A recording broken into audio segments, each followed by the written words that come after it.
Generate and link AI-powered test cases to a user story. Learn how to use AI to create and organize test cases for a project story, streamlining your QA process. Select your project to get started with test management. Open up user stories to manage requirements and track progress.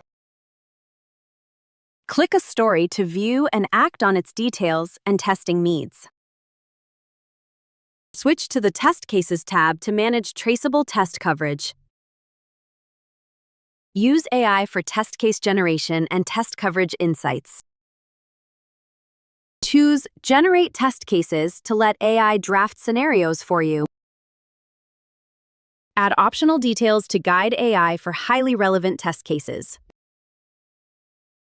Click Generate Test Cases to instantly create reusable tests.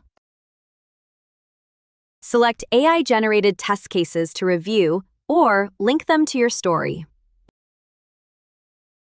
Confirm adding selected test cases to boost test coverage. Choose a folder to organize your new test case for easy access. Assign the test case to the User Registration folder for streamlined management. Click Submit to confirm and save your folder selection. And that's how you can generate AI-powered test cases and link them to a user story in SpurQuality. Like, share, and subscribe for more videos from SpurQuality.